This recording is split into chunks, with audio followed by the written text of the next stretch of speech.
Hello दोस्तों, आप लोगों को वीरू कुमार गुरु मैथमेटिक्स में स्वागत है। चलिए आज हम लोग ज्योमेट्री के एक एक टॉपिक पढ़ते हैं। आज हम लोग आयत के बारे में जानकारी लेंगे। देखिए, आयत का इंग्लिश होता है रेक्टेंगल। रेक्टेंगल का मतलब होता है आयत। अब देखिए, आयत हम लोग पहले डायग्राम बना लेते हैं। आयत कहते हैं किसको? जिस आकृति में आमने सामने की भुजा बराबर रहता है। जैसे ई लंबाई हुआ तो ये भी लंबाई होगा, ये यदि चौड़ाई होगा तो ये भी क्या होगा? चौड़ाई होगा। तो जिस आकृति में आमने सामने की भुजा, नाम दे दीजिए ए बी सी डी। जिस आकृति में आमने सामने की भुजा बराबर होता है उसे ही हम क्या कहते हैं? आयत कहते हैं।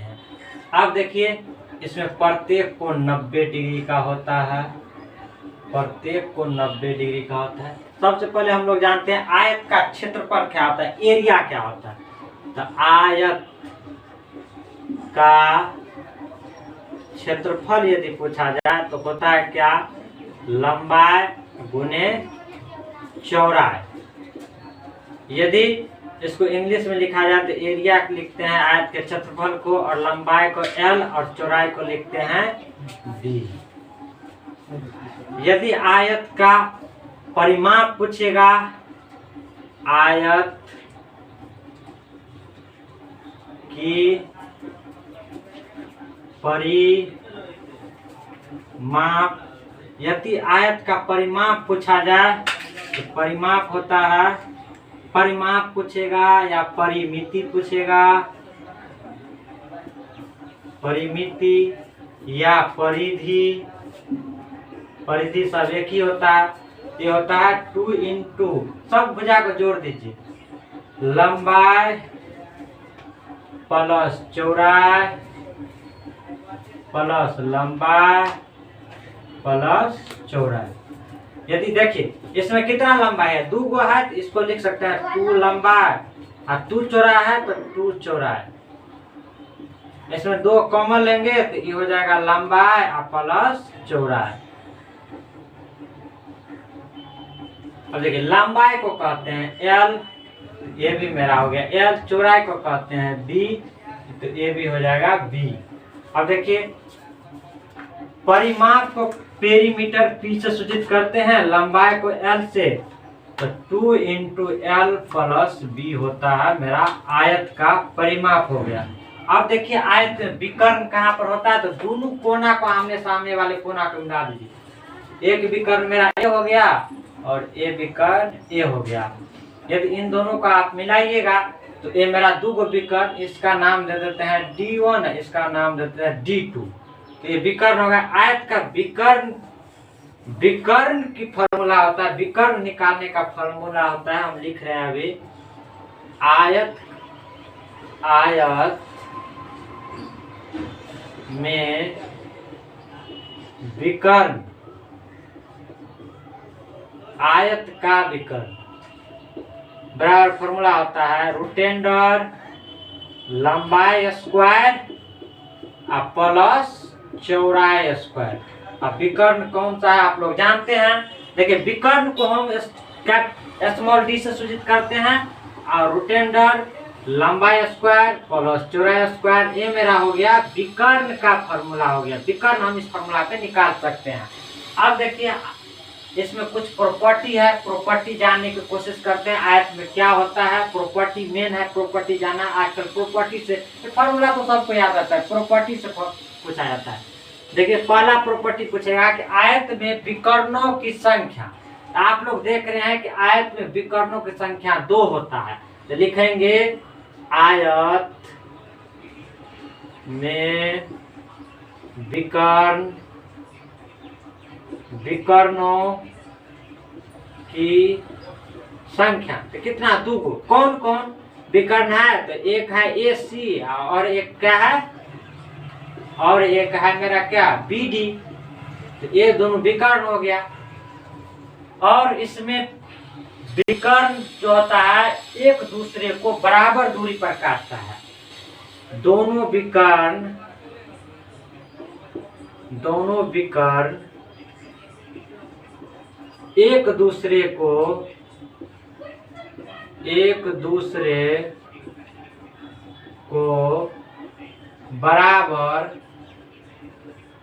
बराबर दूरी पर काटता है। तो देखिए बराबर दूरी पर काटेगा, यदि इसको हम O मानेंगे तो बराबर होगा OA बराबर, और दोनों विकर्ण OA बराबर हो जाएगा OC, और बराबर हो जाएगा OD, और बराबर हो जाएगा BO। ये सभी विकर्ण एक दूसरे के बराबर होते हैं। आयत में दोनों विकर्ण बराबर होते हैं। तेसर प्रॉपर्टी हम लोग लिखते हैं कि आयत में दोनों विकर्ण की लंबाई बराबर होती है। लिखेंगे तेसर प्रॉपर्टी, आयत में दोनों विकर्ण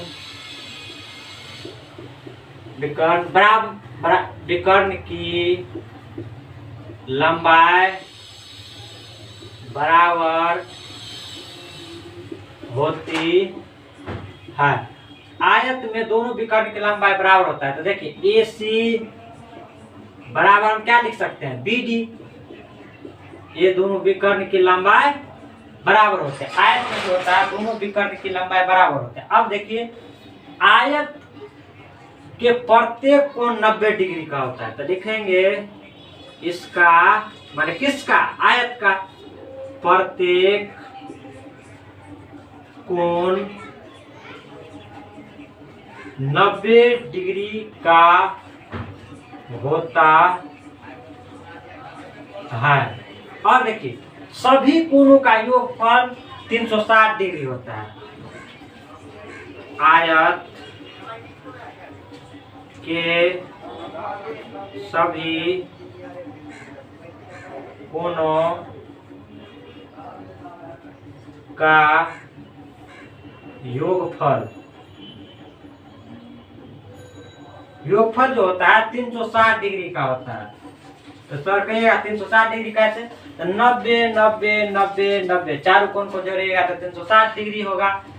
और इसमें 2-3 प्रॉपर्टी है वो भी जानने की कोशिश करते हैं हम। देखिए आयत के आमने सामने के भुजा जो होता है ना बराबर होता है। कहिएगा कैसे सर, देखिए ये लंबाई है, ये भी लंबाई है, ये चौड़ाई, देखिए दोनों बराबर है। तो हम लिखेंगे आयत में आमने सामने की भुजा बराबर होती है,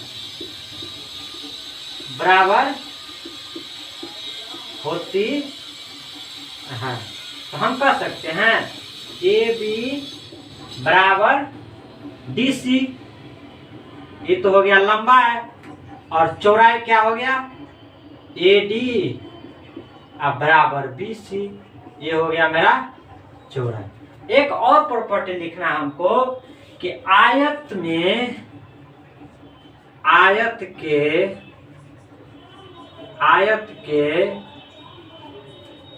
आमने सामने की भुजा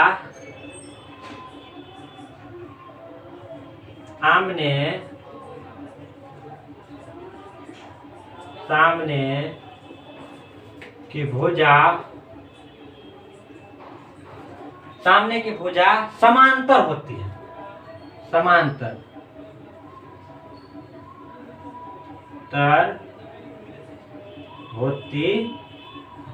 कहिएगा सर समांतर नहीं समझे।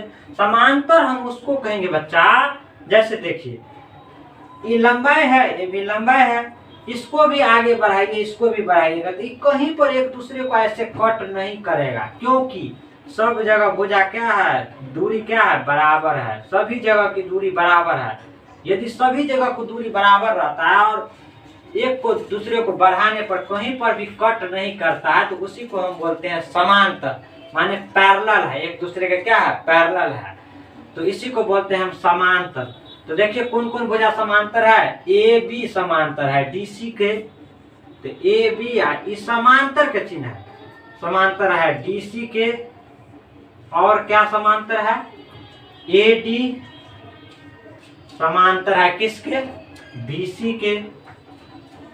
तो ये दोनों भुजा हमको समांतर है। उम्मीद करते हैं कि आयत का जितना भी प्रॉपर्टी था, आयत का फॉर्मूला था, सबसे पहले एरिया जाने, विकर्ण जाने, परिमाप जाने, आयत का प्रॉपर्टी जाने, एंगल जाने, जितना भी आयत के बारे में जानकारी था आप लोगों को हम देने का प्रयास किए हैं। यदि आप लोगों को ये वीडियो अच्छा लगता है तो लाइक और सब्सक्राइब जरूर करिएगा। इसी तरह हम वीडियो आप लोगों को सामने लाएंगे, एक एक टॉपिक का। कल हम स्क्वायर का लाएंगे, किसी दिन सर्कल का लाएंगे, सेमी सर्कल का लाएंगे। इसी तरह आप लोगों को हम एक एक वीडियो प्रोवाइड करेंगे। आज के लिए बस इतना ही। Thank you.